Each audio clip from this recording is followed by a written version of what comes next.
around the discussions today and, of course, those of the past few days. Very positive, and I think the new format is gaining traction because we all enjoyed receiving your questions, your comments, and it really added to the end of the presentations to be able to discuss issues that you want to bring up. We'll now move on to our SkyTalk of today, sponsored by Nuctech. The presentation will be made by Josh Chan. He is the Business Development Manager at Nuctech. He joined the organization for about 13 years now and has been really active. No, actually, see, I made a mistake. My first mistake this week. What am I going to say? Let me start over again.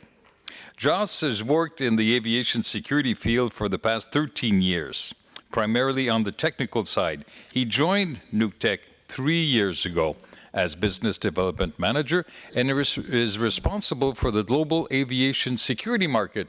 So Josh, we're looking forward to your presentation. Please come up.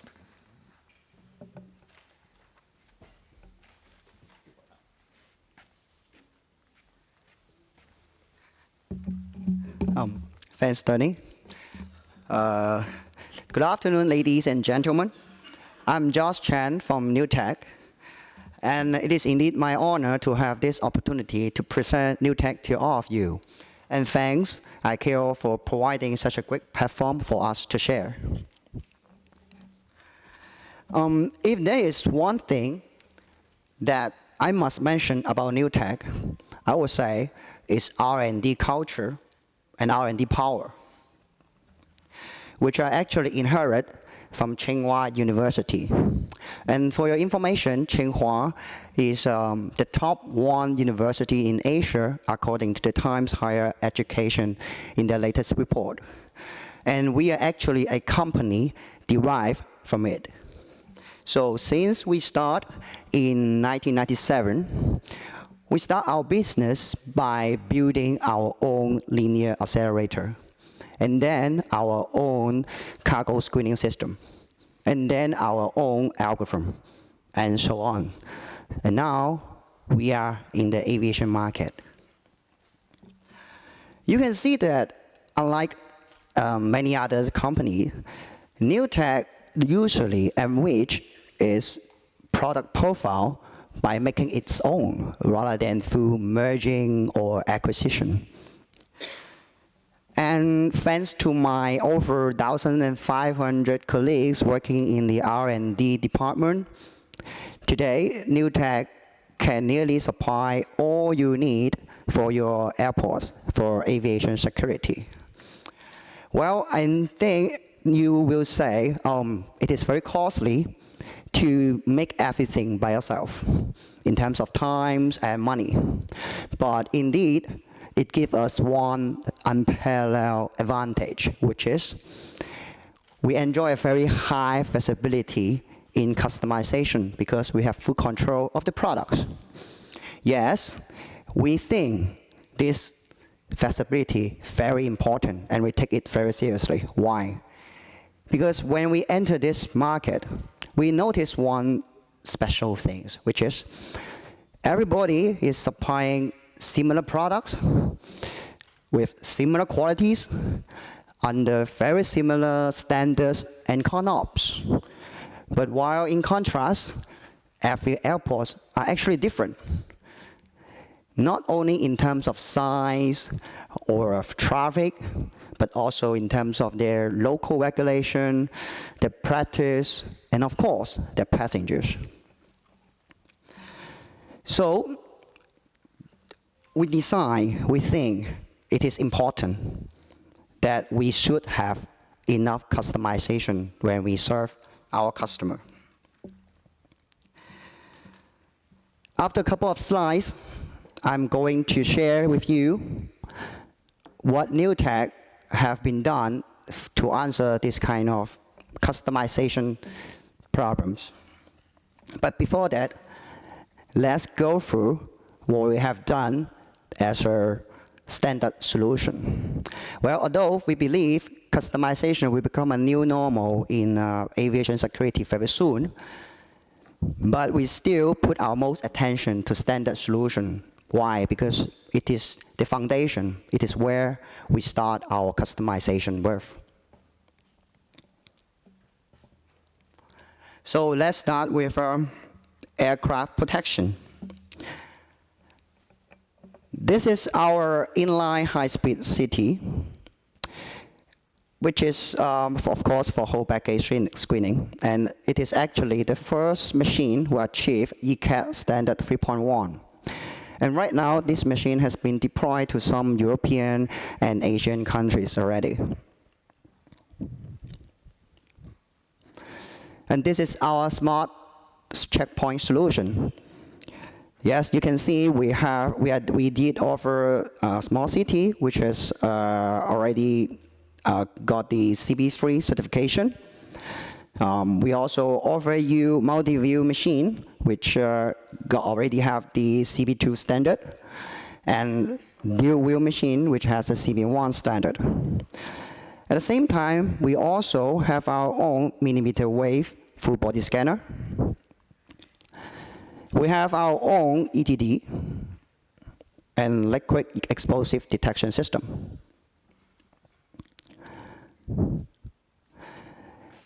And another part of the aircraft protection, of course, would be the air cargo protection. And these are the solutions we are offering at this moment. The one on the left side is our AC series, which actually allow you to inject the entire ULD into the system for screening. And the one on the right is quite common. It is a 180 and 180 by 180 tunnel conventional dual conventional machine, which you can do pilot screening. There's one system which we recently developed, which is not shown in the slides, is cargo CT, which is actually we have a demo outside the room in our booth, and if you're interested, you may go there and play around it. So how about for airport protection? I would like to introduce our terahertz body scanner, which is on the left-hand side, which is a perfect solution for covert surveillance because it uses a so-called walk-through ConOps. And the system on your right-hand side of the slide is for perimeter. This is a solution to prevent intrusion going into the airport perimeter. So you can see that actually today we provide nearly everything starting from the perimeter to the airport and to the aircraft. But as I have said, that is not enough because there are so many blanks left behind for this industry. One of the example is there's lacking of choices for light and medium traffic airports.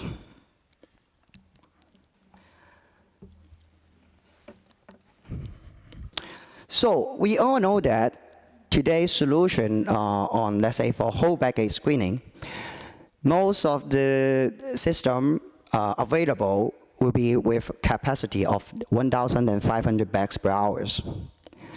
And if you consider redundancy, this number will go up to 3,000 bags per hour.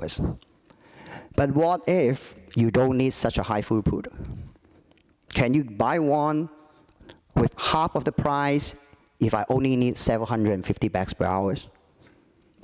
Definitely no. Even Nuctech cannot give you such a price. So what should we do? This is Nuctech answer. With the help of our years of experience in custom, today our CT is able to detect both explosive and also contrabands, custom contrabands, such as ivory products, drugs, cigarettes, etc., in parallel. That means the algorithm are all independent.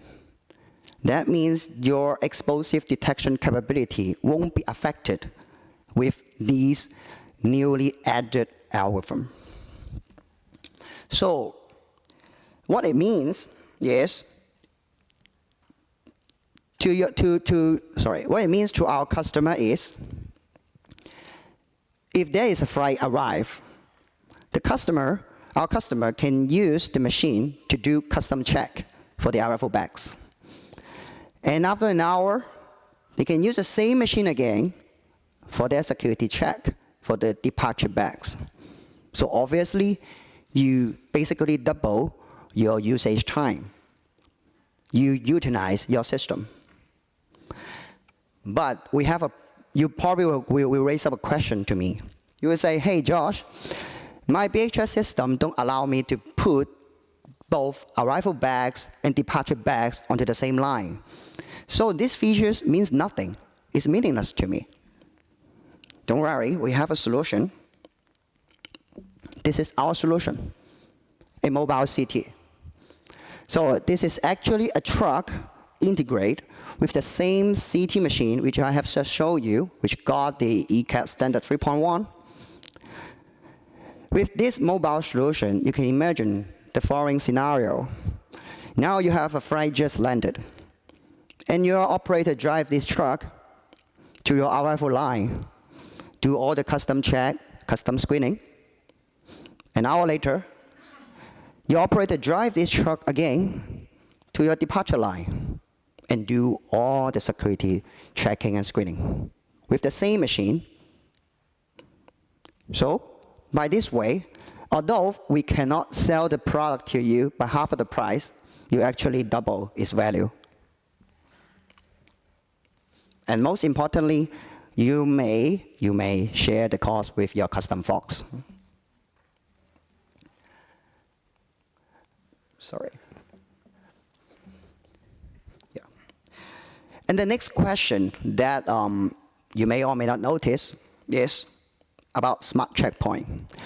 Yeah, it is a very hot topic, and today, when everyone talking about smart checkpoint, we naturally connected it with CT. Because of your passenger don't need to remove their liquid and bring along their liquid because of vector detection, or maybe because it simply looks cool. But anyway, CT is expensive, right? You can't deny the fact. And so, is there any alternative to help some of our folks here that, maybe I have a limited budget, but I still want to keep a good level of security? Yes, of course there is. You may consider to use a multi-view machine together with a liquid detection system. And this multi-view machine can be a ECAT standard 2 certified machine, which promise you a good level of explosive detection.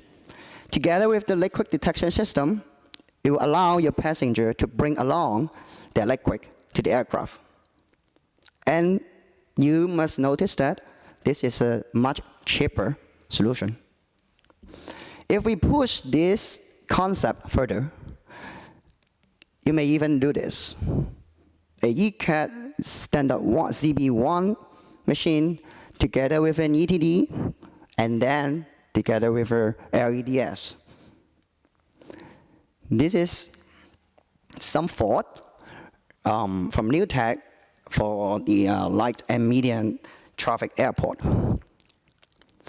And as a very special note, we are currently developing a solution for medium traffic airport, and hopefully it will be ready next year. But other than light, medium, heavy traffic airport, there is actually one candidate who belongs to none of them. Sorry, it didn't work. Okay, it's here. The seasonal traffic airports. So, have you ever, oh, come on. It's okay. Yeah, there's a short clip.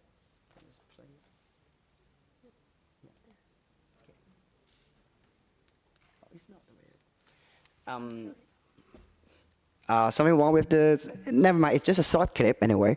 What this slide want to show is some of the airports in the world, they may have thousands of bags in their peak season. And then this number will drop to only a few hundred in the off-peak season, right? So again, can they buy a machine with half price because they only need the machine for half year over 1 year? Definitely no, again. And what can we do? What do we offer? Honestly, technically speaking, there is no good solution for this. But commercially, we do have a proposal for you, which is, okay, good. We charge you per scan. We charge you per scan. I think it is really good, self-explainable, so I'm not going to elaborate more. You just go to consult our representative, our local representative in your region for more details about this charge per scan proposal. And other than charge per scan, I think BOT is quite a common and popular solution right now, which is, in some sense, can solve the problem.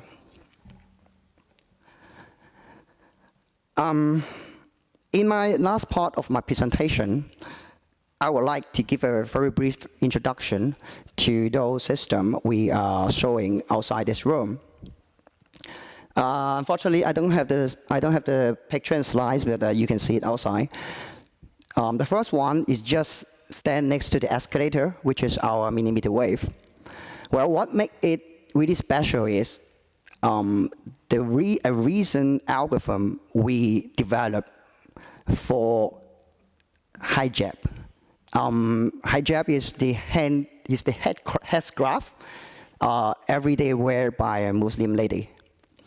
So this special algorithm allows our machine to detect if there is any contraband hidden under the headscarf.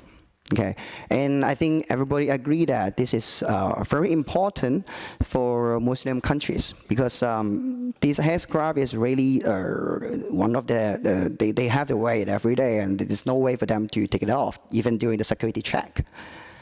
And another system, which unfortunately has been removed because someone are really interested to it, is our new ETD machine, which is a mobile solution with 3 chambers. So these 3 chambers allow this latest ETD to enjoy a nearly 0 cooldown between each detection. And its high mobility makes it a perfect solution for landside security. So if you are interested, I would like to invite you to have a look at the demo just in our booth outside this room. So that's the end of my presentation. And to respond to ICAO call of no country left behind, Nuctech would say, no airports will be left behind. Thank you very much.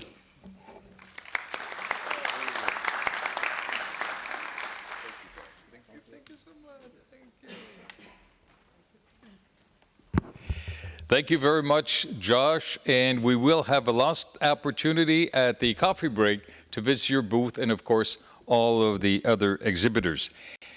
We're ready for our third session. I'd like to call upon our panel to make their way to the stage, please.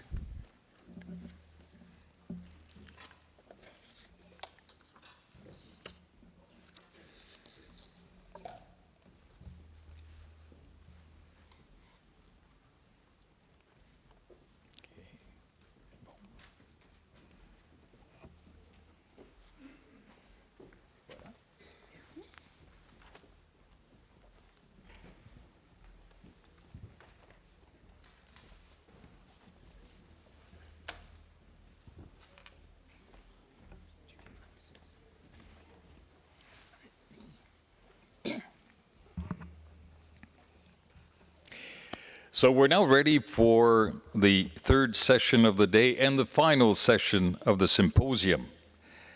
As with the previous session on airlines and innovation, we will now consider the future from the perspective of airports. What I found interesting is that rebranded as aerotropolis, airports and their adjacent areas are becoming cities in their own right, attracting tourism, retail, business, and housing. This has implications, of course, in terms of security for all stakeholders involved and will be the focus of some of our discussions. Our moderator this afternoon is Nathalie Herbel. She is Head of Security and Facilitation at Airports Council International here in Montreal. In that role, she is ACI's point of contact for global airport security and facilitation issues, representing the world's airports and helping deliver ACI's priorities. Prior to that, Nathalie helped coordinate the airline industry's security and facilitation positions at IATA at the global level here in Montreal and within Asia-Pacific in Singapore. She has also worked for the Association of European Airlines, Air France, European Commission, and the Spanish Airport Authority. So, Nathalie, we're looking for a terrific session this afternoon, as always. Thank you. Thank you very much, Denis. Good afternoon, everyone. We are the last panel of the symposium, and you guys have made it so far, so congratulations. My starting point for selecting our speakers and our topic for this afternoon was that I didn't want to bore myself to death after 3 days of symposium. So I wanted to make sure our panel was a little bit different and looked outside the box. And that's why the panelists you have here this afternoon come from different industries and have different perspectives than what you have heard in the last couple of days, 2-3 days. So I hope this will be inspiring for you. Our topic is innovation, and who in this room is going to attend the innovation fair on Sunday and Monday? Can you raise your hand? Okay, quite a few. Innovation is a big topic at this year's assembly. I'm sure you will agree. There's a paper by the ICAO Council on innovation in aviation. We see a range of developments affecting aviation. And Sonia mentioned this morning that innovation comes from incremental improvements. We've heard a lot about incremental improvements in the last days. We've heard about how X-rays are evolving and scanners are evolving, etc. I think these are mostly incremental improvements, but we have not talked too much about radical or breakthrough thinking. How do we radically change the way we approach security in aviation? And to do that, I think we really need to look outside of aviation.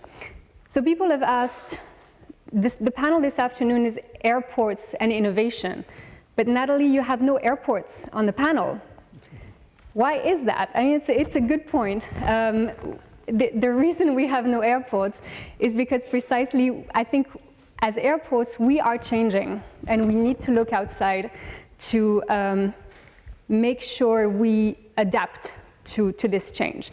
Airports are changing because a lot of them are becoming what we call aerotropolis. I don't know if you're familiar with the term aerotropolis, but there's an increasing number of firms and service providers that have links to aviation that are clustering around airports and spreading the reach of airports.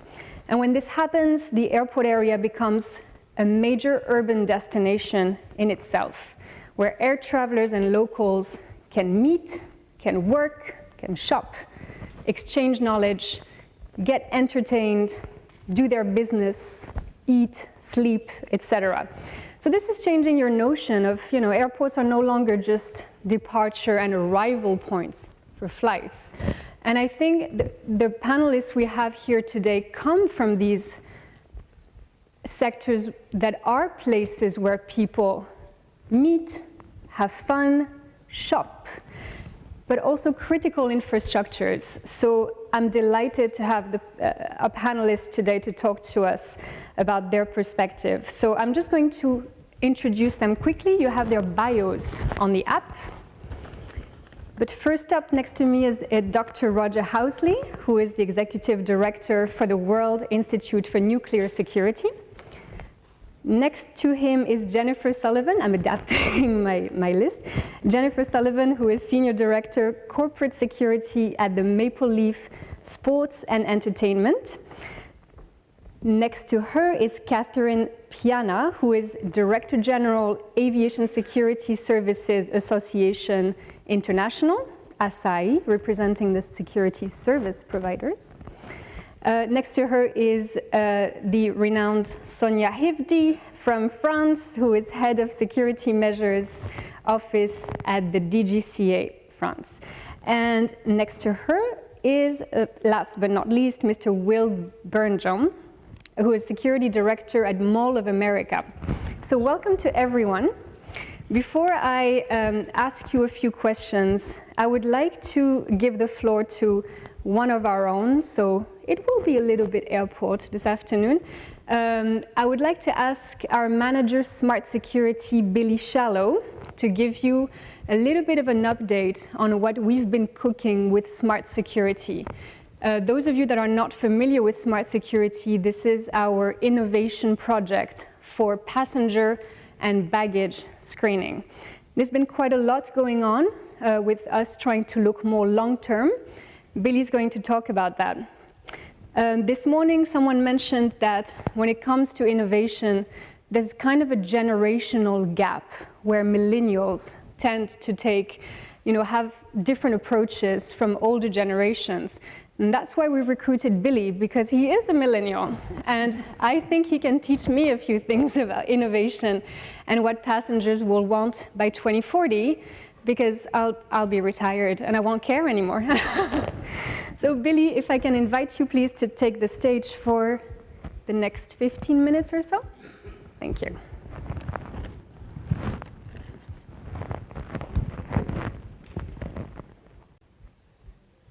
Thank you, Natalie. I wouldn't say millennial, I would say young at heart. Good afternoon all. I am delighted to be presenting at this ICAO AVSEC, and following this short presentation, as Natalie's just introduced, you'll have a great opportunity to listen from different industries. And so please do feel free to ask questions over the app. I'm sure it will be a great conversation. And I'll be speaking today about the advancements that we've seen in the checkpoint, as well as what we can aim to look forward to in 2040. ACI is creating a Vision 2040, where a number of airports, airlines, regulators, academics, startup companies and security suppliers have very much had input into what aviation security could look like in 2040. And we also presented this vision at the ACI Europe Security Summit this week. And first of all, I'd like to present our brand new modernized image for smart security, which has been launched with a number of campaigns. So it's a brand new image, and I can certainly feel the excitement in the room surrounding this. Sorry. Smart security was essentially taken over by ACI at the start of the year. However, our priorities very much remain the same. Our aim is to strengthen security, improve the passenger experience, and increase operational efficiency. However, we are very much looking forward to taking a step forward. So instead of just looking at solutions that are available today, really making a step change and looking what's out there over the next 15 to 20 years. And these three pillars really ensure us that we are able to provide the same maximum level of security that we do today, but ensuring that our customers and the passenger experience entails is also of the highest importance and very much cost effective for airports as well. And within the smart security group, I have to apologize because I've actually missed out Toronto Airport, which are a big contributor. And I'm even more disappointed in myself because I moved to Canada as well. So apologies to Toronto Pearson. But very much we work with Schiphol Airport, Heathrow, Singapore Changi, Melbourne and Doha. And they essentially make up our smart security management group focused on the airports. And Schiphol, who are very innovative, really do shape the way that we do things in a different way, and they hold the chair position of the group. We also work with a number of regulators worldwide. So we work with the Dutch regulator, the UK Department for Transport, and the TSA, and all of which have been doing some very innovative things. The Dutch regulator is working on self-service security in line with Amsterdam Schiphol. The Department for Transport have launched their FAST program, which is all about future innovation. The TSA have recently launched their innovation lanes in Las Vegas International Airport. And we also work with AVSEC New Zealand, who are looking at the innovative concepts of screening across country, so receiving the X-ray images from different locations, and Transport Canada and CATSA, who are also looking at very innovative solutions. And with airports and airlines, there's very much a need to work with airlines, with airports and airlines, so they make up the rest of the smart security group. So we have KLM, Lufthansa, Qantas, and Aero Mexico. But I just wanted to make sure and make clear that smart security isn't just for large-scale hub companies. It is very much about what we use and what we develop with this knowledge that is contributed in the group is very much represented to smaller airports where they might necessarily not have so much funding. So we produce a lot of guidance material, a lot of e-campaigns, and a lot of knowledge that is available for all our members. Oh, that took me off guard. Smart security is made up of three main pillars. So very much defining the future of passenger and cabin baggage screening. And this is what we're talking about over the next 20 years. So from that, but we're also supporting airports and our members with identifying near-term solutions and wider applications. And we've heard lots of presentations on the likes of CT and what is available today. So we want to support our airport members in driving forward those initiatives. And the third pillar is essentially to promote all of this good work so that we can really raise the baseline in the industry. So we produce a lot of guidance papers, information papers, implementation guides. We do a lot of training. We do a lot of Apex in security. And this essentially allows us to raise the baseline of security effectiveness, customer experience, and operational efficiency. Those were the days. I am sure everyone in this room has gone through a checkpoint like this. So long queues, slow processing, a factory-like appearance. And equally, I'm sure we've all seen different staff look at X-ray images, but I think this one's a record where we have 6 security officers looking at 2 X-rays. These industrial checkpoints are slowly starting to be phased out, focusing very much on the latest technology, process improvement, all designed to provide key security and experience for our customers. And some of the solutions that we have come up with today include the likes of CT, include the likes of body scanners or security scanners, and we're now also looking at automated threat detection. But a lot of airports are now focusing on what their checkpoints actually look like. So bottom left, you have Amsterdam Schiphol, which is quite revolutionary in the way that how customers should perceive security. It shouldn't be factory-like appearances. It should be very well designed and very sleek. And then the bottom 2 pictures are what I would call the best airport in the world, as I used to work there. But parallel loading and centralized image processing is very much becoming the norm of today. And these solutions are great, but they are also very much today's world. So here at ACI, we're very much looking forward to the future and looking forward to 2040. And many of us would have seen concepts being explored in the market, and most of these futuristic solutions are based on seamless walk-through experiences where screening is automatic. And so it's evident in that this is the way forward, and we really need to find a way to bridge the gap between concepts and real-life opportunities. And Vision 2040 is all about looking at this and bridging that gap. So we have a lot of information from a whole host of organisations really designed to feed into the document. And the remainder of this brief presentation will focus on the emerging themes, the emerging threats and potential concept solutions in order to really transform aviation security in the future. So we have produced a draft document called Vision 2040, but I'd like to emphasise that it's very much a live working document, and we'd like feedback to really update the content. We certainly don't see it as ACI's vision, but very much an industry vision. And aviation passenger numbers are expected to double in the next years at a rate of 4.1% per year. This is really putting strain on airport infrastructure and processes. And through other regions will come growth with emerging economies such as India and China in aviation.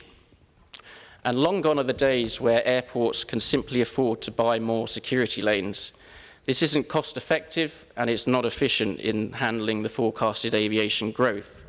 And so we're really looking for new ways of working and innovative solutions to ensure that we can carry on facilitating travel in the future, making it as seamless as possible. We need to find new ways of working without bolting on more rules and regulations in response to threats, whilst making sure aviation security is just as secure in the future. And a number of key themes that we see emerging in 2040 is the likes of convenience. So customers' views have drastically changed based on innovation in other sectors, and I'm sure you'll hear some on our lovely panel. So it's a world of digital transformation, and we need to ensure that aviation keeps up. And as Natalie said earlier, the airport city concept will continue to evolve, adding more convenience for businesses and the public. Offering accommodation, facilities, and office infrastructure will ensure aviation continues to boom and offering alternatives to having to travel to city centres. We also see the likes of autonomous vehicles, from robots picking up passengers' baggage to autonomous vehicles shuttling passengers around, and even autonomous flying vehicles in the future, adding different transport solutions on for customers on their journey. Other key initiatives that we see developing is off-airport processing, the potential for shared consolidation centres for hold baggage, for example.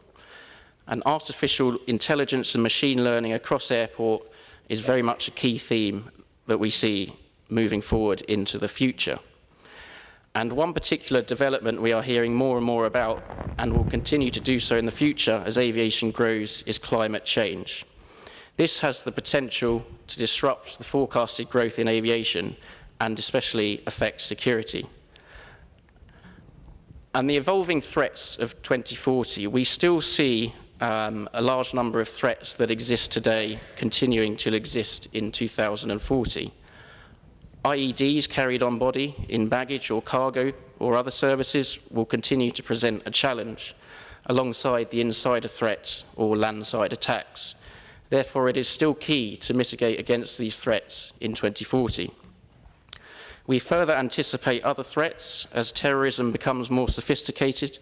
We could also see the use of IEDs being carried internally, proving difficult to detect with current technology. Whilst we foresee this as being difficult to implant internally, we do see it as being feasible in the future.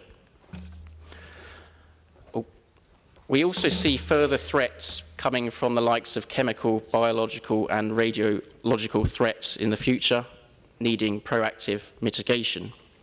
And being in a highly technological era of 2040 and in a world of digital transformation with sophisticated computer systems, we would see an increase in the potential of cyber attacks to airports and even potentially aircraft. And finally, the non-terrorist threats, what we call business attacks, with environmental issues and climate change continuing to be a hot topic, we would anticipate disruption to operations through protests and activism becoming more and more frequent. And we've seen incidents in Hong Kong, for example, and attempts by Pause Heathrow last week, which ironically failed to pause Heathrow. And in today's airport landscape, the predominant focus is very much on protecting the aircraft through a centralized checkpoint. The aircraft is a key target due to the mass casualties it can adhere to, with an aircraft falling out of the sky and mass media coverage. However, very good new technology has mitigated this threat significantly with automated explosive detection. Therefore, we could see a shift to other areas that are more vulnerable. And there is very much a need to protect the whole airport infrastructure. Most of the security resource we use today and most of the expense comes in the form of the checkpoint, but there very much is a need to expand this in the future. And the other aspect to the story is that currently everyone entering the airport is treated as a threat and needs to undergo screening before being cleared. But actually, technically, everyone entering the airport is technically unclean. In the future, we anticipate being able to build more of a risk score and shifting resources downstream prior to passengers arriving at the aircraft. The airport doesn't need to know anything about the passenger, just the risk score behind it. And the potential solution in 2040 is a combination of further security layers to the airport security process and ensures a seamless walk-through gateway instead of a rigorous checkpoint we see today. We could see off-airport screening for hold baggage becoming popular, freeing up capacity for airports. And there's also talk about shared consolidation centres, which I mentioned earlier. And other off-airport screening would come in the form of risk scores. Having multi-agency data available, including API, frequent flyer data, booking information, border control data, and other reports, could start to combine and build up a risk score of passengers prior to them arriving at the airport.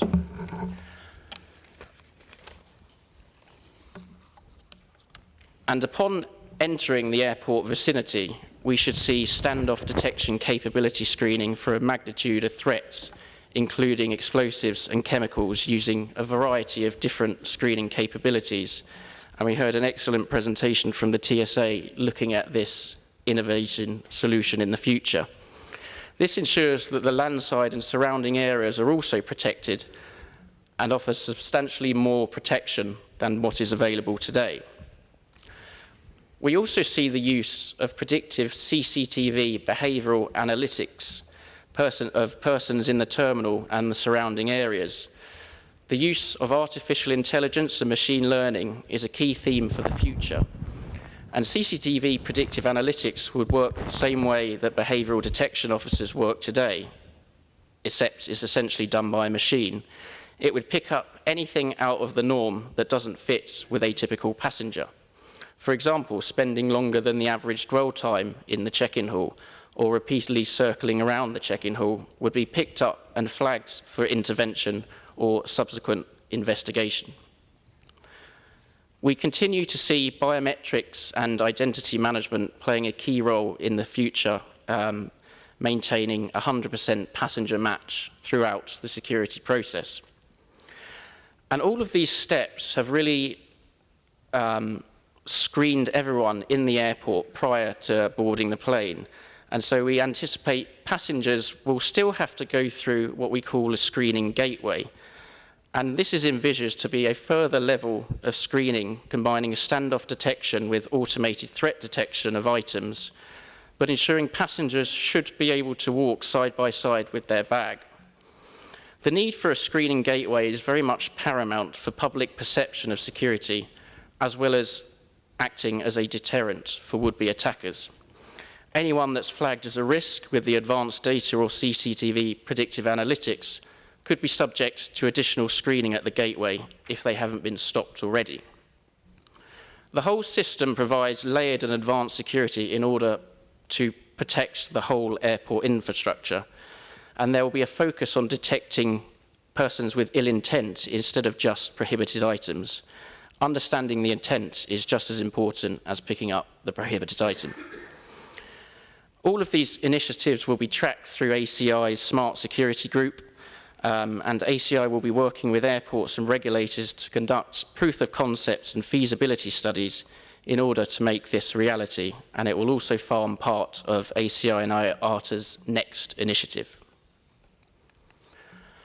And change is often very complex when it is to do with aviation security, and we think there are 4 key pillars that would be affected by the most change, including security staff, passengers, regulators, and overall industry collaboration. We very much still see a role for security staff in the future. Technology will be great, it will be easier to detect any threats, but technology does not understand the threat. It does not understand the intent, and it cannot resolve alarms. So security screeners in the future will still very much be needed to conduct alarm resolution, interviewing or questioning passengers, and understanding the threat behaviour. Humans have empathy, machines don't, and it is expected in the future that the role of screeners will shift to highly trained, qualified behavioural experts. And it's very much, keep doing that, it's very much anticipated that security staff in the future will play a vital role in customer experience. A change in mindset is also required from the travelling public. There is a big emphasis on data protection today, and we expect that to continue into the future. We need to make sure that passengers don't experience a feeling of a big brother society. As passengers are now very much subject to x-rays, pat-downs, ETD, body scanners, careful implementation needs to be considered, ensuring the feeling of security is still paramount, even though it should be more subtle in the future. And arguably, the biggest change is from regulators. The current systems in place have had major success in deterring threats in the aviation world. But as passenger numbers set to double, is this the most sustainable approach? The vision aims for less prescriptive and more outcomes-focused regimes. If we end up at the same result, why shouldn't we be able to change the way we do things? And a focus from detecting prohibited items as well as ill intent is key, as well as the ability to foster innovation in a highly regulated environment. New and exciting technology is out there, and there will be a need by 2040 to use it, and we must ensure that the certification process for this technology can keep up with the development. And finally, a more collaborative approach to data sharing internationally, as well as in between organisations, is key. The sharing of results, best practices, innovation concepts on a global level is key in achieving the goal that we want. Whilst this very much is a vision at the moment, we do believe it's really possible to transform aviation security into a more systematic system for the future. And this is very much a starter for 10, and we continue to take feedback, and we would love your views on what your thoughts are on the future. And I will hand over to Natalie for her panel to listen to some very innovative concepts in other industries. Thank you. Thank you, Billy.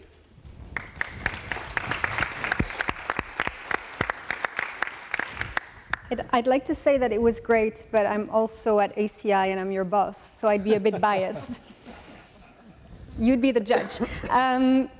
So Billy has to sit over there because he forgot to mention Toronto Airport, which is a very dear member of ACI, but you can still ask him questions through the app. So just to remind you to use the Slido feature on the app to ask questions, to Billy or to any of our panelists in the next hour.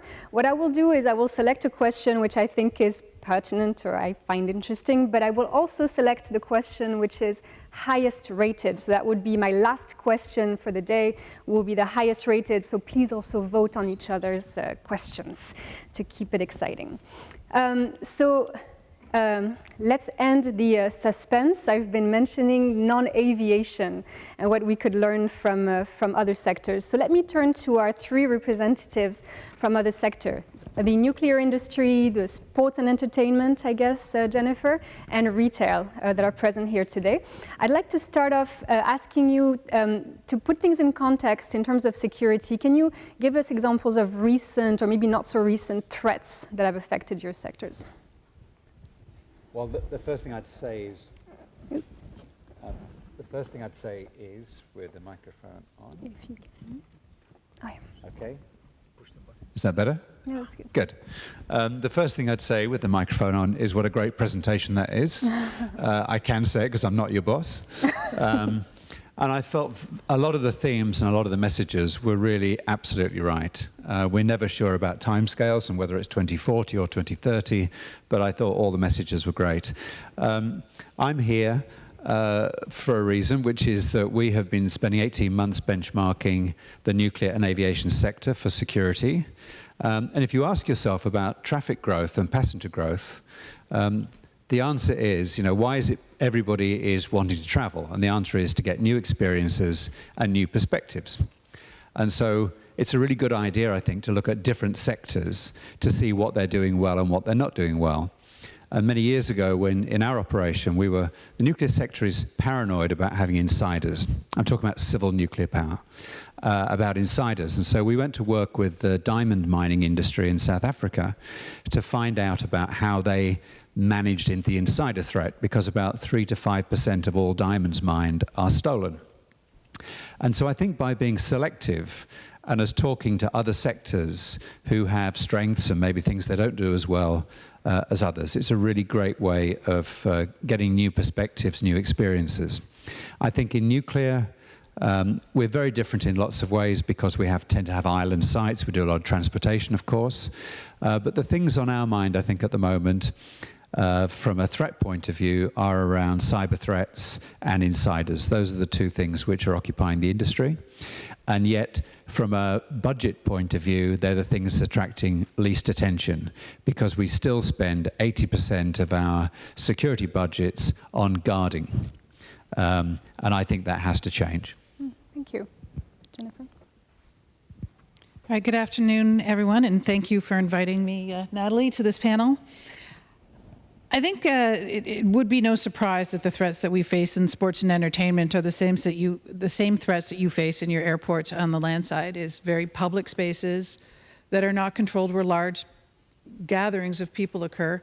The sports and entertainment world is especially challenging because we're very predictable when we're going to see large crowd surges and then when they are going to disappear. So it would be no challenge for someone. They wouldn't even need to do a recce to come out and say, well, I know an hour before a game is when 18 to 20,000 people are going to congregate in this very small space, and within 60 minutes they're going to dissipate and be inside the building. And then after the event, again, 18 to 20,000 people are going to flow through this space again. So it's a threat could be very opportunistic for those time periods, and they're very predictable. You just need to go onto a website and figure out when these events are occurring. This is exactly what occurred at the Ariana Grande concert in Manchester. It's what happened outside of the stadium in Paris. So I think we are in the same boat as any of you with your landside at the airport. Maybe a little more of a challenge because most of our facilities are fairly easy to get to. And I don't think the threat actor feels that the same level of security exists outside of our stadiums or outside of our arenas as occur at airports. So I think we have a lot to share with each other. I think we have a lot in common, and we can work together to look at these solutions. In fact, we had our panel discussion earlier this morning, and we were saying, what innovations we are doing. Well, our innovations are also looking at what airports are doing, because there is this large international community of airports who are beginning to look at this landside problem, and we continue to be connected into that industry and into what you are doing, and happy to share those best practices and what you're doing to protect your landside. Good afternoon. And Natalie, thank you for inviting me here to be part of this panel. So I'm the security director at Mall of America, and I don't know how much you all know about Mall of America. We're located just south of Minneapolis, Minnesota. We are a 5.6 million square foot facility with 2 high-end hotels attached, an office tower, and a 7-acre indoor amusement park, in addition to 500 retail tenants. So we have quite the mix of things going on. We're also home to Minnesota's busiest transit center, which sees over 2 million people annually. So we have a large job in front of us. We certainly believe in the layered approach to security. We have many different layers along the way. We have 26 entrances that are unsecure. You can come and go as you please. So that's probably one of our biggest challenges, is we don't have traditional screening out there like you would see at an airport. With the amount of visitors we see 40 million people a year. That's not practical to screen every single person individually. So again, in our layered approach, we have things like an intelligence analyst on staff who's well connected within the law enforcement community at the state, local, and federal level, but also with our private sectors, and they're constantly exchanging information back and forth. We have typical what you think of as security officers that are uniformed with body armor and duty belt.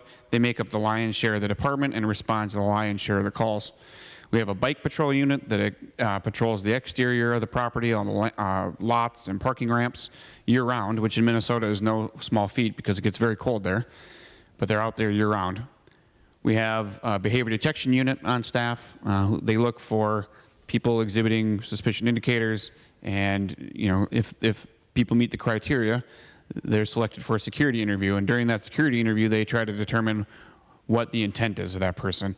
Are they acting nervous because they're surveilling our property for an attack, or are they acting nervous because they're here to meet their Tinder date or whatever it is? That's their job, is to figure out what the intent is. We have 10 explosive detection dogs on staff. They're owned by us. They're trained by us. They're certified through the United States Police Canine Association, which is the law enforcement standard. We have a curfew policy, actually, on weekends, where you have to be 16 or over to be inside the mall after 4 p.m. So what we do is we actually station officers at every single entrance to check the IDs of youth coming into the mall. Now, that's a great program in and of itself, but it also has a secondary purpose, and it creates a security presence right at the doors and another reporting mechanism for us. And last but not least, we have our training division. So every single one of our full-time officers receives over 500 hours of training before they ever take a call by themselves, which in our industry is absolutely unheard of. That's a lot of time, money, and effort put into training people, but our facility requires a higher level of officer. We cannot have observe and report type officers. We have to have officers that are empowered to do something and to mitigate things, right? So that's why we invest so much time and energy into these folks. I don't want robots who need to check with a supervisor every time they need to make a decision. I want folks who can go out there and make good decisions, use good judgment, problem solve, and remain flexible. That's why we invest so much time and energy into our folks. And with 40 million annual visitors, we see all kinds of threats, whether it's threats of terrorism. In 2015, we got mentioned in an Al-Shabaab video that specifically called for attacks on Mall of America. Certainly the active shooter or active assailant threat is priority number one in the United States. Seems like they're happening every single week, and so that's very top of mind for us. We also see things like protests that are very disruptive, organized retail crime, workplace violence. One of the things that we've started to see a lot of in the last year is this rise in social media driven disruptions. So we have a social media team on staff that helps us and works very closely with our analysts. But these are the kind of threats we're seeing. We kind of see it all, but through this layered approach, we're able to kind of navigate that. Thank you. If I remember correctly, Will, you had mentioned to me that you were the biggest tourist destination in the U.S. Is that right? Or how many visitors do you get? It's more than Disney, 40 right? million. 40 million a year. More than Disneyland. That's a not too well-known fact. I was very surprised by that. But yeah, it puts that responsibility up there for you. You guys are responsible for securing protecting huge crowds. Jennifer will, and for you, a major piece of critical infrastructure. But I was wondering about the potential of standoff detection. There has been some talk this week about standoff detection, whether it's terahertz and other technologies. I find that very interesting, for landside use, but also potentially for, bridging that to create a walkthrough experience at the checkpoint, perhaps. So I'd like to start with the poll, our first poll, Kirsty. And while you are answering the poll in the audience, we're going to ask the same question of our speakers. So the question is, do you see reliable walkthrough screening of passengers with their bags becoming a reality by 2040? Okay, it's closed. The poll is closed. We are 100% yes, which is what I wanted to hear. Now I'll give you a couple of minutes while we ask our speakers. Do you think that's something that could be interesting, whether it's in aviation, ladies, or in other sectors that receive big crowds? I think for us, it certainly is a reality by 2040. The way technology is moving these days is moving so rapidly, and there's a lot of good technology out there. I don't think it's quite there yet, I'll be honest. But I think some of these walkthrough detectors that are way less intrusive and that can rapidly scan, whatever it is, 3,000 people an hour or whatever it is, I do think that's a reality by 2040. And if we were to ever implement some type of detection like that, it would have to be this type of system. Again, we just don't, we couldn't manually screen 40 million people a year. It's not reality for us. Is there any reason, Will, why you're not doing that today at Mall of America? It's expense is a big piece. The technology is expensive, and I don't think it's quite there yet. I think it's very good, but I don't think it's quite there yet. I think it'll be there very shortly. But there is an expense associated with that, and not only just the equipment, but in the response. Because once somebody alarms or indicates, we have to do something about it, right? So that's putting all of these machines at all 26 entrances and then staffing every one of these entrances when people come through an alarm. And our mall is only completely closed for 4 hours a day. So roughly 20 hours a day, we're going to need people at these checkpoints. It's very expensive. Thank you. Jennifer. Yes, I think it will be by 2040. I'm hoping it will be by 2025. Maybe not at airports where the items that you're looking for are very different than what we are looking for at a stadium or an arena.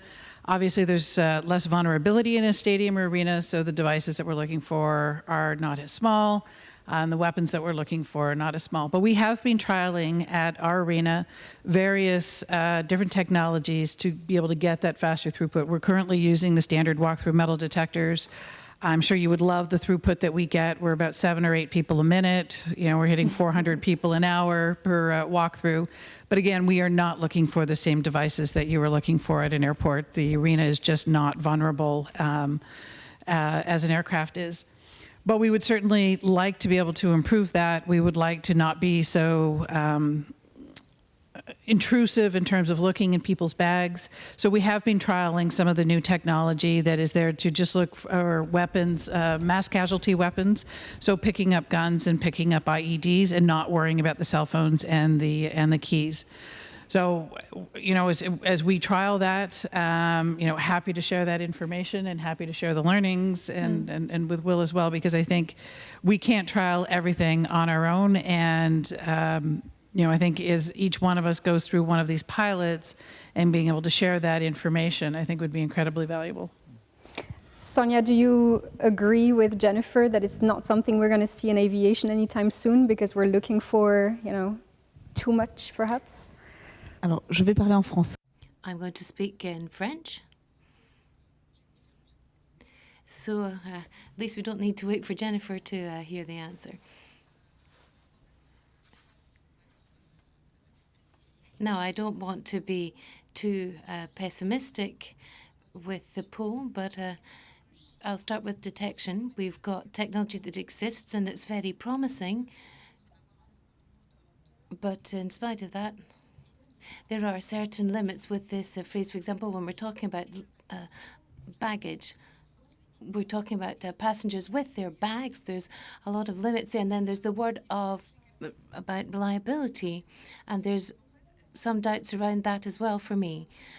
So would I say that by 2040 we're going to have something that will allow us to completely replace the security checkpoints? We'll have some of this in place, but I don't know if we'll have everything in place. And then there's a question, at which cost? And how do we integrate this into our procedures? And how do we deal with doubts if there's an alarm that goes off? We've got quite a high alarm rate today, and if we're prepared to pay a high price, there'll be something in place. Will it be for everyone? No. Actually, Sonia, I'll stay with you if you don't mind. Right now, the definition of screening in ICAO focuses on the detection of items. But if you think about threat, it's a combination of, it's supposed to be defined by a capability to do something, but also an intent to do something. With screening, according to ICAO's definition, we're not looking for intent right now. Do you think that with artificial intelligence, data analytics, etc., getting better, do we need to change our focus in the ICAO framework? Merci de la question. Thank you for that question, and thank you for having told me about this beforehand. This is a difficult question to answer. There are two matters here. There's the definition as such of screening, where we're looking for items, for objects. But that's not the sole definition in ICAO and under Annex 17. So it would be a partial answer to say that everything that we're doing is just about screening. Rather, screening is part of the security controls, but it doesn't cover everything that's done. So to say that we're just focusing on items would not totally cover what we do. Then on the second part of the question, yes, we need to screen for intent more, and we do that in certain areas already when we're fighting against insider threats. For passengers, there are certain initiatives being carried out in some member states to better deal with screening for intent. But if we just concentrate on intent, then we will have certain holes in our equipment and our procedures that can only be covered by screening. So it's not a question of one or the other, but rather it's having the two together. Do we have the right balance? That's what we need to look at. But we cannot say that we're going to replace one by the other, nor say that we need to change the definition. I'm not the one who's going to take the decision on this, but I believe that we have to realize that we have to detect what is dangerous at the end of the day. And we see this in Billy's presentation. We see that there are still certain stages to try and find these dangerous objects that may be transported. So we may change the definition, but at the end of the day, we still have to continue with this discussion at an international level. The audience, if they agree with you, Sonia, and if they've been paying attention. So if we can move, Kirsty, to poll number 2. We'd like to ask you, what should screening in AFSEC aim to detect? Should it look for prohibited items? Should it look for an intent to cause harm, or a combination of items and intent? While you are responding to that question, I'm going to ask our panelists from outside of aviation if their approach to security is perhaps more geared towards detection of intent or detection of items. Starting with you, Will? I would say ours is geared towards intent right now. We don't have screeners for prohibited items or weapons at our doors, but we do have are those officers specifically looking for malicious intent and harmful intent. Thank you. Short and sweet. Jennifer?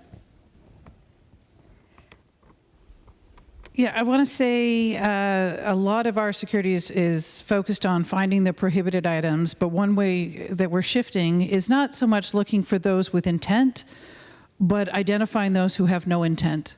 And I think that's actually easier because there's a lot I know about people who have absolutely no intent to do harm, and I can take those people out of the mix of people that we are looking at.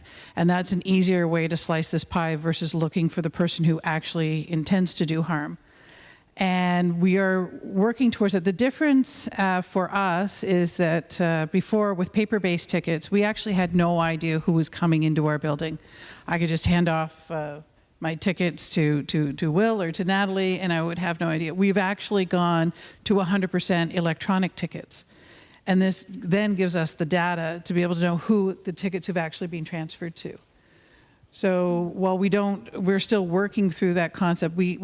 For instance, we have trespass people from our properties, people who come into the facilities, they go to a concert, they behave badly, and we like to say thank you, but no thank you, you're no longer welcome in our facility. We can do that, we're a private organization, and we can note those people down. So I now know when they're trying to get back because we actually will be alerted if they are actually transferred or purchase a ticket, and we can actually reach out and say, thank you again for wanting to attend one of our events, but as you know, you are no longer permitted in one of our facilities.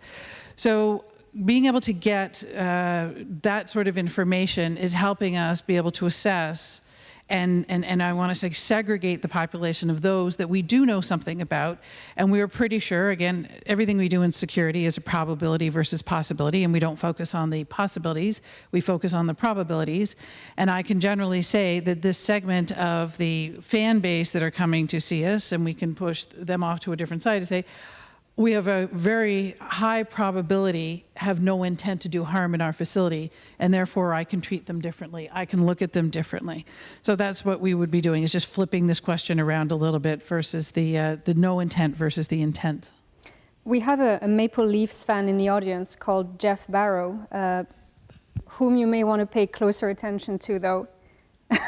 All in favor of your trusted fan, but Jeff is apart. Roger, can I ask you the same question?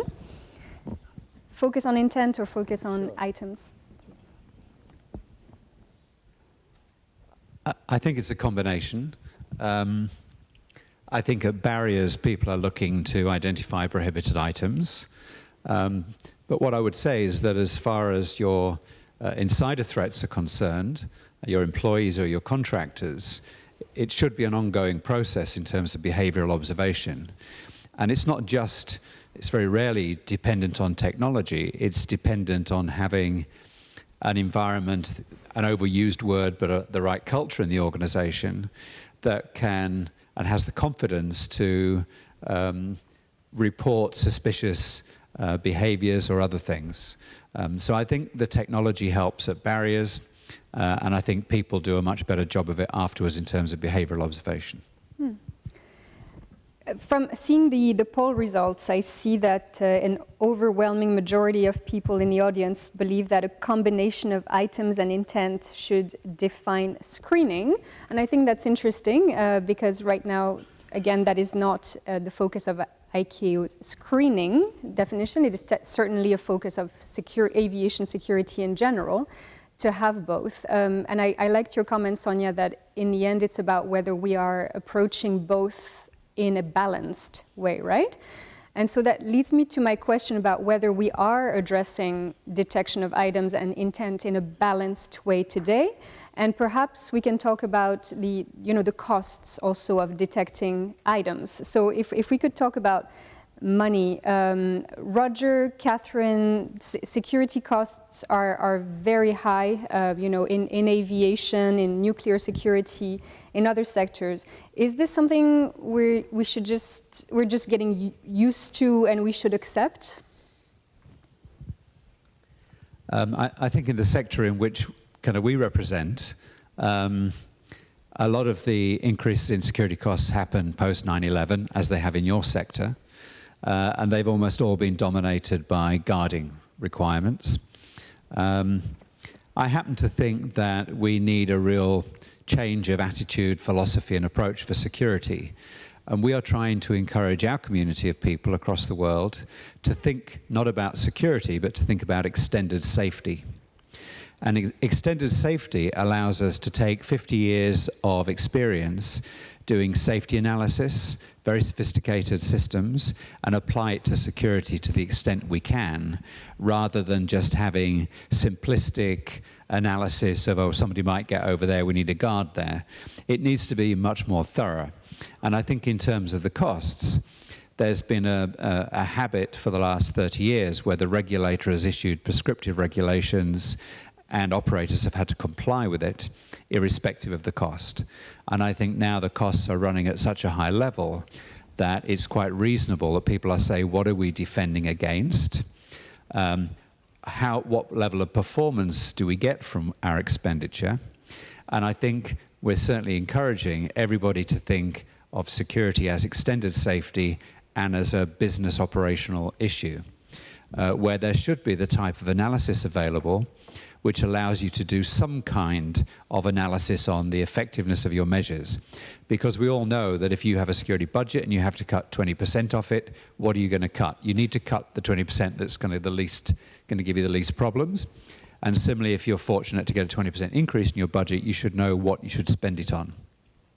I think this is an area that deserves a great deal of attention. And if there are people in the audience with an interest in it, we'd be very pleased to talk to you because we're doing a lot of work in this area at the moment. Catherine, from the security service providers side. Yes, you might expect that when I hear that the only thing that comes to mind when talking about security is cost, that is slightly irritating. Does anybody question today the cost of safety in aviation? Probably not. But because security came last, as Sonia said this morning, then it has become a big question. So I think you would rather have to focus on what exactly you're trying to reach. And on that basis, how do you put in place the measures that you need in order to reach that objective? But I would like also to emphasize the fact that I would really like to talk about value rather than talk about just cost. That makes sense. But so this panel is about innovation. Do you think innovation will bring security costs up or down? That's the question to any of you, actually. Okay, shall I start then? Please do. I would like again to talk about value, objectives, and a discussion about the security solution to reach that objective. In the past, there was this paradigm where you had on the one hand side guards, mobile, static guards, and on the other side you had technology. And this is changing. And private security is now talking about solutions, whereby the conversation should rather be what is the objective of this particular airport, and that discussion should be with the security provider, talking then about, okay, this is going to be a mixture of, for example, cameras and also mobile guards, and or maybe not in airport drones, but maybe to a certain extent it might also be that, and CCTV and a number of things. So it should rather be looked at in a holistic way as a solution rather than X guards in that location and X cameras in that location. Anyone else care to answer the cost of innovating? I think history tells us that with technological innovation, if we go back again 20 or 30 years to the beginning of the internet, what you find is things don't get cheaper, but they get much more effective. And I would imagine that the security systems that you'll be operating at airports will be fantastically effective, maybe not in 2040, but by 2030, using a whole range of new technologies which will be available to other sectors. Just as technology sweeps across everything that we know, including AI and big data and all the other things. But I don't think the technology vendors are stupid, and I don't think they've got any real interest in cutting the costs to their customers. So I think all things being considered, I think it'll probably stay at about the same or maybe 10% lower. Sounds realistic. Well, I think in reality, if it doesn't bring the cost down, we won't do it. you know, there has to be a business case to installing new technology or installing a new product or going a different way. And if it's going to cost more money, if we believe our programs are already effective the way we're doing it, but this new technology is going to drive costs, we'll continue to do things the old way. And that's what I think, you know, I was quite fascinated with the presentation right before our panel with Nuctech about how do smaller operators use some of this new technology, and how can we, if we're only using it half the time, how can we leverage that, you know, and pay half the cost? And that's the challenge really to the, you know, the companies out there, the manufacturers, is looking about how they can build some of this technology that is used, for instance, for an arena or a stadium for 1 hour a day. Right, and not, you know, in process 16 hours a day. And so the cost really has to be effective, because I can pay a guard, you know, to do that work, and if it takes me 10 years to capitalize the cost of that one X-ray, I can pay a guard for 10 years to for that price. And that's a pretty hard business case to go forward to your executives to say, you know, I need to spend this money up front now, and we'll get the ROI on it in 11 years.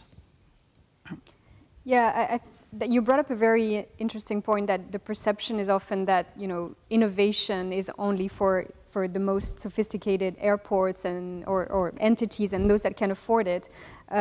Sonia, perhaps as chair of the AFSEC panel, and ICAO is no state left behind slogan, how do you think smaller airports, smaller entities can innovate without perhaps the expensive high tech?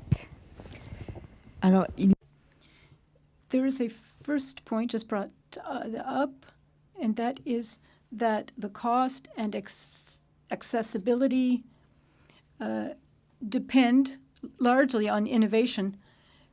So the reason is to meet the requirements. If that is so, then innovation has to be used by everyone in order to develop innovations to speed things up or to make things more operational. If there is no regulator who imposes the innovation, then the innovation will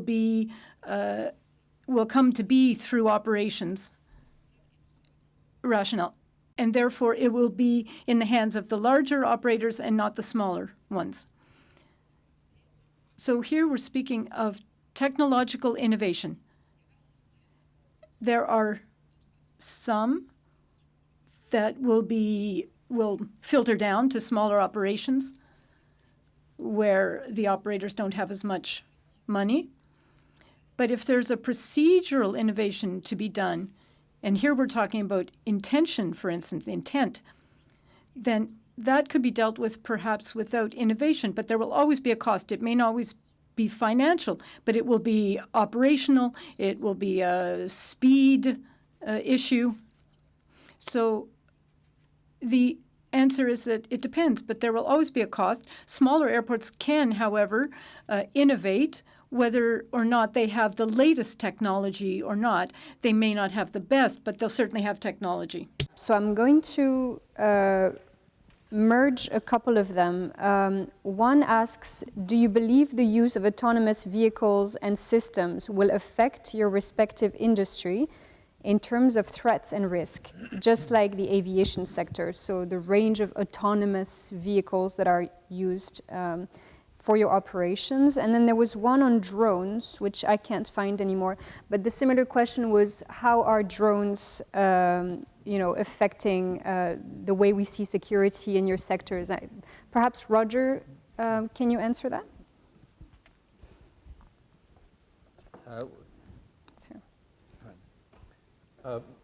Within our organization, we've run workshops on these subjects in terms of advanced technology and drones. We had a speaker from the aviation sector to tell us what was happening in the aviation space around drones, because you know there's some very embarrassing incidents in the UK at Heathrow and at Gatwick a year or two ago. Nuclear power plants have also been buzzed by drones, particularly in France, without malicious intent, but nevertheless. And we all saw what happened in Saudi Arabia, although they were fairly large military drones. But these are things we should all be thinking about. And it comes back to understanding what it is that we should reasonably be expected to defend against. We had this discussion in the nuclear sector after 9/11. And would you believe that in some countries there was an argument for saying there should be anti-aircraft guns stationed at all the nuclear power stations, which I think the industry thought was ridiculous. We thought that was a job for government to deal with hijacked aircraft, not for operators. And if you start thinking about the implications of doing something like that, it just gets crazy. So we've got to understand, as far as the state security regime is concerned, what it is you're holding operators responsible for. And if the answer is we should be taking measures and countermeasures against drones, and we should be concerned about other types of threats, then we need to have that discussion and work out what it is. And within the nuclear sector, we have something called a design basis threat, which countries or governments say, this is your responsibility, operator, to defend against, and if it's any worse than that, we will step in and help you. But that's kind of the arrangement that we have. In terms of autonomous vehicles, again, I think these things are just inevitable. There's a very, very interesting book published recently called Clean Disruption. And the author argues that Uber is the biggest taxi company in the world but doesn't own a car. Airbnb is the biggest hotel operator in the world and doesn't own a hotel. And Amazon are the biggest wholesaler or retailer in the world but don't own any goods. So the business models and everything is changing, and the argument there, which is why it's relevant to this, is that there's a belief within his philosophy that none of us will have private cars by 2030. We'll all be dealing with autonomous vehicles that we have on demand. So I think we just need to get used to the idea it's going to happen and start to think about the consequences for what it is we're trying to defend against and what advantages it brings. Would anyone else like to comment on this? Not on this, but something else. Go for it. No, I was fascinated by the presentation on smart security as well. And I'm thinking that we miss one major thing in the conversation. We're talking about innovation, but surely there is also, on the dark side of the force, the same conversation on innovation of threats. So what are the threats that we are going to have to face in 2040? And how can we possibly think about innovating if we don't have any idea of what it will be then? And do we have any idea about that? Yeah, it's interesting that a number of the threats of the future will come from opportunities of the future, right? Autonomy, autonomous devices bring a lot of opportunities for airports, but then they become in themselves, cyber or actual threats. I have a question back for you, Catherine, actually, on that.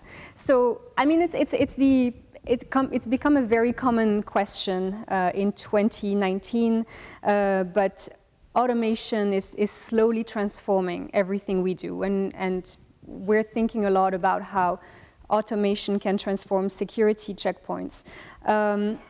I'm wondering how it will affect labor, obviously, and screeners. And I have this quote from Kai-Fu Lee, who is a pioneer in artificial intelligence. And he said, people don't want to listen to robots making speeches, leading the company, or giving pep talks. They do not want to listen to robots in conversation, making friends, or earning our lifelong trust. Nor do they want a robot to do tasks like teachers and nurses. We will end up with the inevitable outcome that large numbers of routine jobs will be eliminated and a large number of empathetic jobs will be created. I find that really interesting. Do you think that automation will transform the role of security staff and make them perhaps more empathetic? Yes, I think so, indeed. In fact, there are things, a previous speaker said this today, there are things that human beings are very, let's say, have the monopoly on, and that's empathy and creativity and relationship, interpersonal skills, which robots don't have. So that means that these skills are going to be used in order to improve the passenger experience and behavior detection and all these areas. And decision making, I suppose, also to a certain extent. And it may also be a better collaboration between the people and the machines. I've seen some really interesting examples of what is called augmented security. So, for example, you have a guard who has to go around a shop with a special headset or special helmet or what have you, of augmented reality, and can therefore see things that the human eye would not be able to see, but the machine will pick up with thermal sensors, etc. So I think it's going to be collaboration between man and machine, and emphasis on those things that humans are best at. I think that's a great answer. Perhaps we can move on to regulation, because you've talked about that a little bit this afternoon already, but you talked about it furiously this morning during our conversation. Our panel is an expert in outcomes-focused versus prescriptive regulation, if you would like to engage with them outside of this event. At least I thought there was really stimulating exchanges on that topic. So we've talked about innovation moving forward, but where do regulators fit in that arena? How can they encourage innovation? Does that take more outcomes-focused, prescriptive regulation? Can I ask perhaps Sonia to start? Quelle surprise. What a surprise. I was listening very carefully to Smart Security, and I felt that there are some answers already. Talking about less prescriptive, more objective-oriented, working on intent and innovation. Perfect, yes. So I didn't want to repeat the presentation, but the real question here that lies behind all of this is something I have experience in at the national level. We say that we're going to create an innovation program, we're going to make operators innovative, we're going to come in with new ideas that will change regulation entirely. And we did a project, but there was nothing that wasn't already foreseen by the regulation. So it's hard to answer the question. This is only considered to be a part of a system. There was a presentation this morning by Chun, who talked, in fact, about how innovation drives the role of the regulator. Either the regulator dedicates themselves to that beyond the field of activity they usually are involved in, or there are operators that are and regulators that are already in the system, and so they have to change the rules. So there should only be one type of action on the part of the regulator, which is to prevent a huge flow of innovation from coming in the regulation area. So there has to be strict regulation of the industry, and there are projects we have to work together in order to focus. Do you agree with Sonia? What benefits do you see with outcomes-focused regulation? There's one of my board directors who was president of a big Canadian nuclear operator, and he's frequently says no one's ever written the book on how to regulate for excellence, and I think it's exactly the same here. You can't regulate for innovation, but what you can do is adopt a regulatory style which encourages innovation or squashes it. And I think the idea that somehow regulators know best is something we should be very cautious about. Regulators are there to work on behalf of either the government or the public. They're known as the competent authority, and some are and some are not. But the idea, particularly in security, where people arrive with checklists just to see whether you've done this little thing or this little thing or this little thing, it's time for that to finish. And for the regulators and the operators, and some operators love it, because all they have to do is tick the boxes and they feel confident. And I don't think that's the right way of doing things either. And so having an outcome-based regulatory approach requires the regulator to really think what it is you're trying to achieve through security or extended safety, and really requires the operator at senior levels, in terms of the senior management, to understand what their obligations are and how they might innovate to achieve those objectives in a different way. That drives innovation. I think prescriptive regulation simply keeps it at a very low level. But so you're saying something different from Sonia, right? Because you're very much, you say the checklist approach has to finish, and Sonia was saying that there are cases where the more prescriptive regimes could be useful. Do you want to? I think, I mean, I'm thinking about larger organizations. I think if you're a small organization, you don't have that capacity to think about and question things. I think prescriptive regulation definitely has a place. Okay.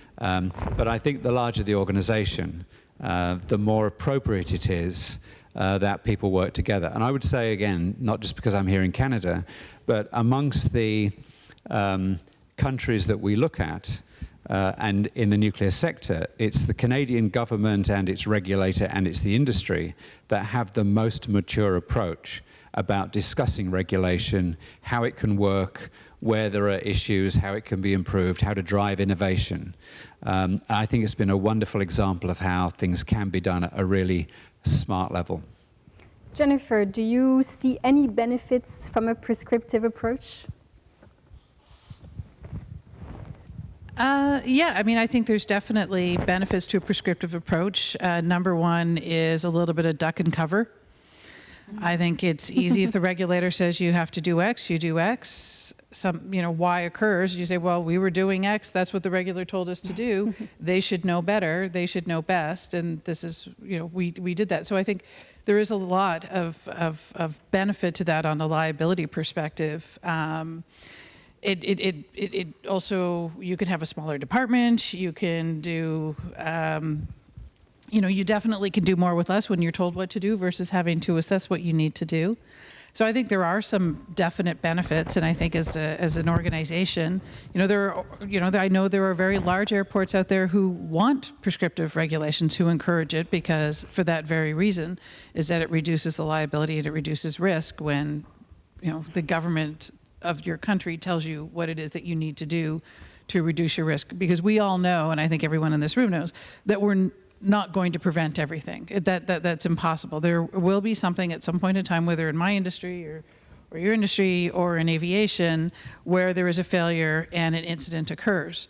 And then when everyone starts to gather around and try to figure out how this happened, it is much easier on the industry to be able to point to the regulator and say, see, we did everything you told us to do. You came and audited us. We have our last audit. We passed with flying colors. And yet, why still happened. So I think there's definitely a benefit to it. On the flip side, outcomes-based regulation allows you to deliver the same, I don't need to explain what outcomes-based regulation is, but as an organization, so I'll do it from my example. I came from the aviation industry, where we are very highly regulated, into an industry where we're not regulated at all. So for the first year, I actually spent a lot of time to figure out, to say, what does our security program need to look like? Do I need to go around to the other arenas and stadiums? Do I need to go around to other industries and build a best practices? Because no one's actually telling me what this program needs to look like. We need to build it from the ground up. We need to decide how much money we're going to spend on it. We need to decide where we want to be. Do we just want to be in the middle of what everyone else is doing, which is a very safe place. That's why fish swim there, to be in this middle of what everyone else is doing. Because if you're too far out in front or you're too far behind, that's where you get eaten. So I think it's a great conversation for boards. I think it's a really great brainstorming session. I don't think organizations should just accept whether they want to be a best practices organization, whether they want to push for outcomes-based regulations or prescriptive regulations, because it does actually impact your governance and your structure and your accepting of risk. We had a really interesting conversation this morning when Will was talking about all of the programs that Mall of America does, and I asked the question, I said, why do you do all of that? Why don't you do exactly what every other mall does? Why have you chosen to implement these programs that are well and above what everyone else is doing? So I thought that was a really interesting conversation we had, and I'll turn it over to Will to explain why Mall of America has decided to do that. But it's very intentional what they do, and I think that's maybe the one thing I would say to everyone is that when you build a security program, especially for those, what did you call it, aerotropolises? Yes. Right? So, the things that are not regulated at your airports, your hotels, your outlet malls, if you're getting into bigger retail spaces, that you actually have a very intentional program that you're putting into place, and not just saying, oh, we're going to have the best security program or we're going to do the minimal security program, but actually have those conversations while you're deciding to do one level of security versus the other level, because your regulators are not going to tell you how to secure your hotel or your outlet mall. Agreed. I think we're such a unique property, and we're unlike any other in North America. We're the largest in North America retail and entertainment complex, and it would be difficult if there was one streamlined standard for our building versus the shopping mall down the road, which is 30% our size, that sees 15% of the traffic that we do. I don't think that cookie cutter approach works for us, and we're lucky that we have an ownership group that understands the value of security. In any given day, our building will see more people in it than the city we reside in. We see anything and everything that can happen in a large city. And our approach is that we need to be forward thinking, we need to be proactive instead of strictly reactive. We have to have these programs in place. When we got mentioned in the terrorist video, there was a lot of questions of, well, now what are you going to do? And we were able to come back, and we were very open about our programs, and we said, look, we've understood this has been a threat long before this video came out, and here's what we've done. Right? We have behavior detection, we have K9, we have an intel analyst on staff, we have this extensive training, because we understand that we're a unique property, and that's why we're going to protect it this way. We're not another cookie cutter shopping mall down the road. Right? We're a symbol of capitalism. We're iconic. Our name might suggest, Mall of America. That alone could suggest we could be a target. So that's why, we protect it with these very deliberate programs. Yeah, it's very proactive role you're taking. We have a related question that came up at the top of our question, so I had promised to read it, and I'm going to direct it to Sonia. To what extent or maybe to anyone, to what extent do international standards play a role in facilitating innovative security solutions? Sonia. It's an excellent question. I'm trying to find a response, changing my cap. On the Innovation Group on Security, it's a subgroup of the AVSEC panel. And they deal in that group with this kind of question. We don't have enough standards to show us where the development is heading. So we need to hear from industry that we need more standards.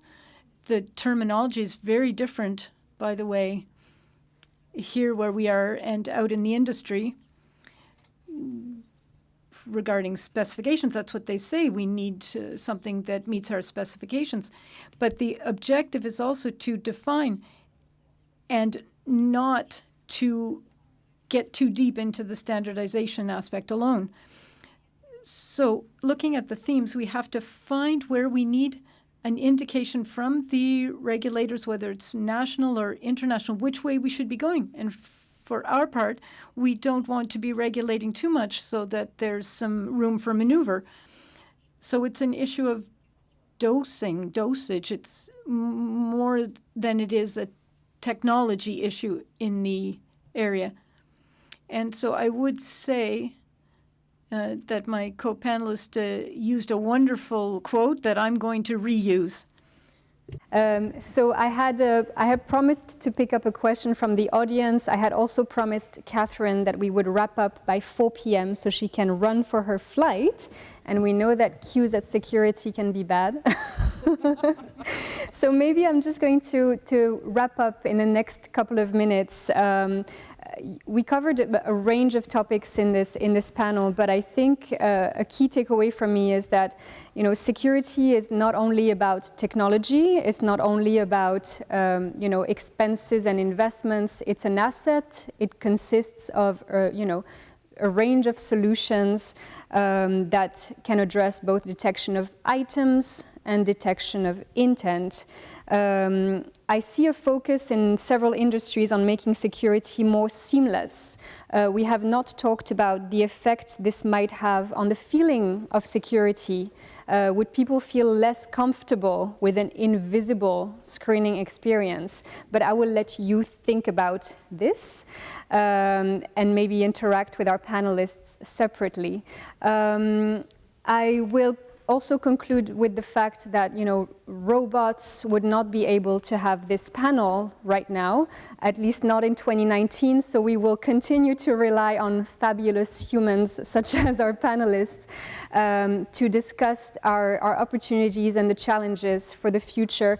I'd like to mention and welcome the diversity we had in this panel. We had a majority of women, and I'd like to thank you for attending, and let's make sure our industry and aviation security remains diverse and not just gender. I would like to again thank everyone and ask you to join me in thanking them.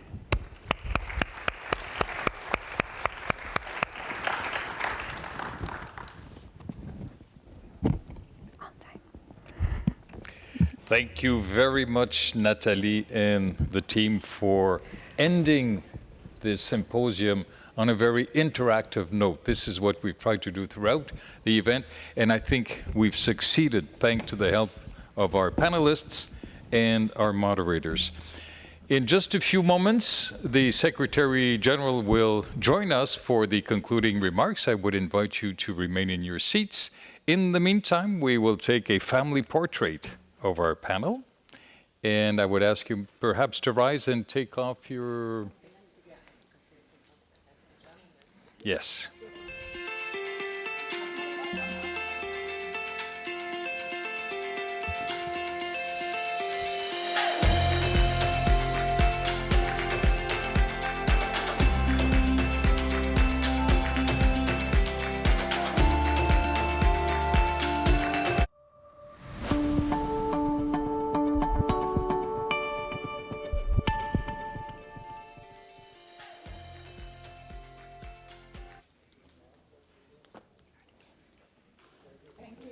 Good, thank you very much. As I mentioned, the Secretary General will be down in just a few moments. I would invite you to remain in your seats for the closing statement. Thank you so much.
In format and form, and we are always looking to, as the theme of today, innovate. Innovation is what we try to do year in, year out, and it would be wonderful if you could send us some comments by email or the app, perhaps, and see how we can work together in improving even more the quality and the impact, the attentiveness, the pertinence of our symposium. So again, In just a few moments, the Secretary General should be with us for the closing remarks.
Thank you for your patience and understanding, ladies and gentlemen. It is now, again, my great pleasure to invite to the lectern the Secretary General of ICAO, Dr. Fang Liu, for her concluding remarks.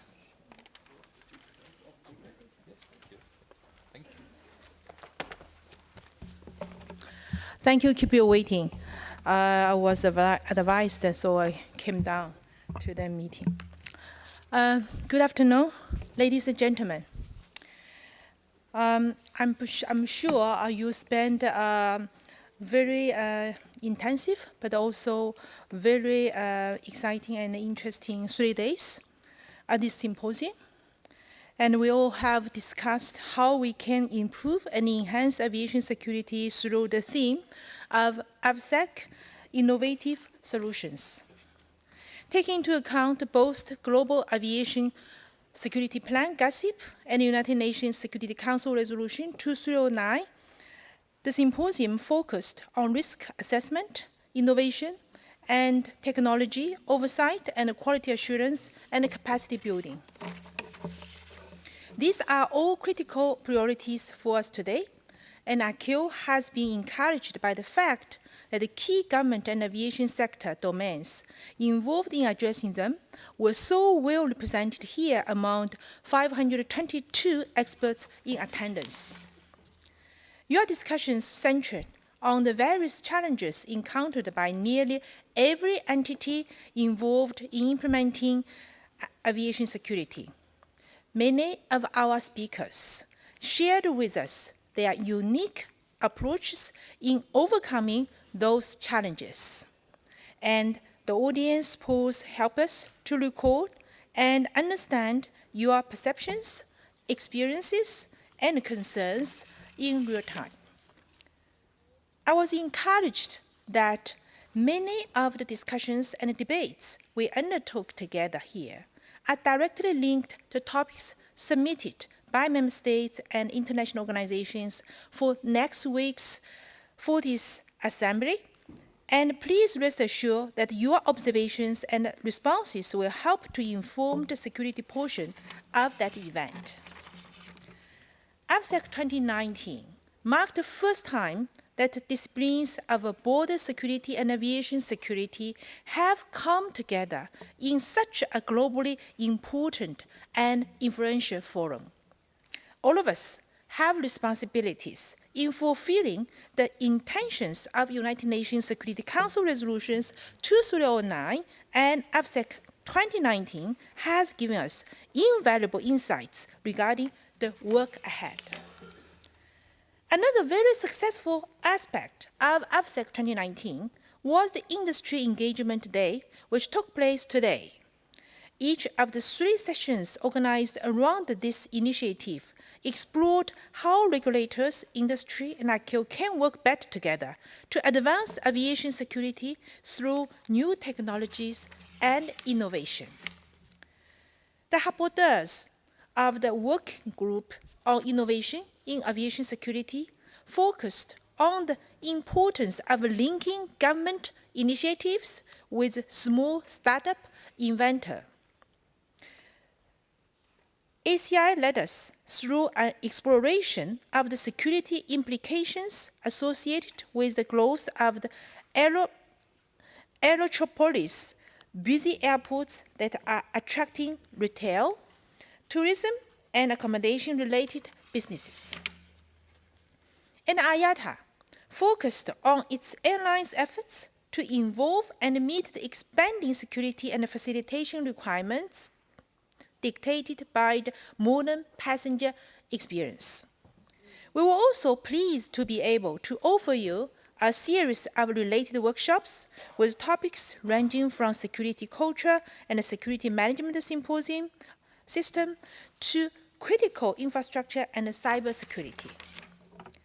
As we now reach the conclusion of this event, I believe it's important that we reflect together on the critical information and new opportunities which were revealed to us over the past 3 days.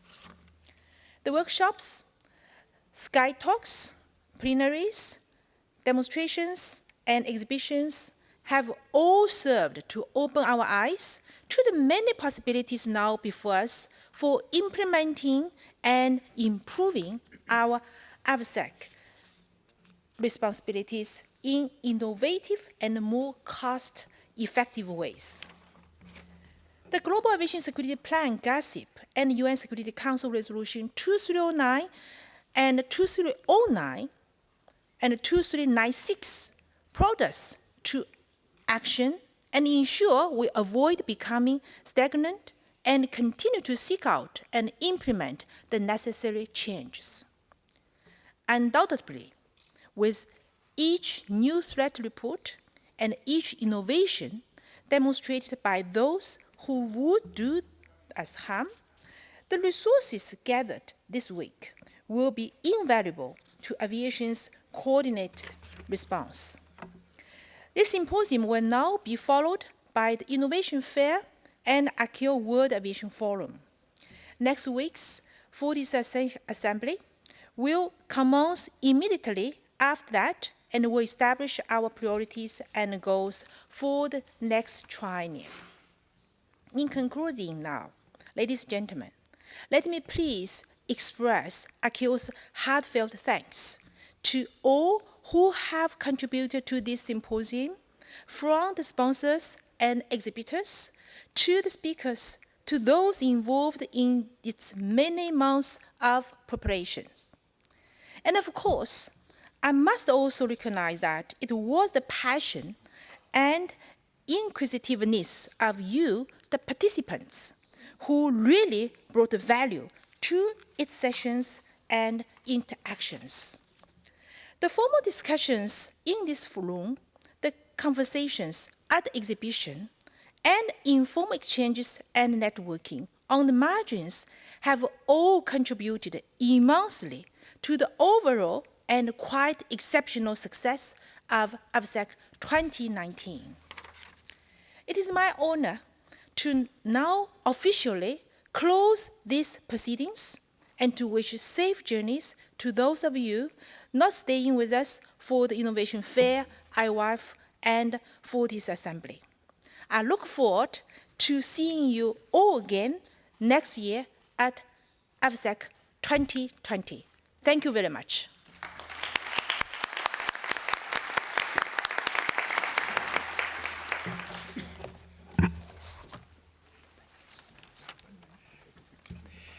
Thank you very much, Dr. Liu, for your excellent summary of AVSEC 2019 and for your inspiring words for addressing the challenges that lie ahead.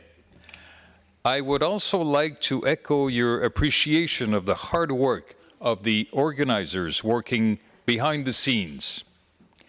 As you can see from the names on the screen, many colleagues were involved in making this meeting a success.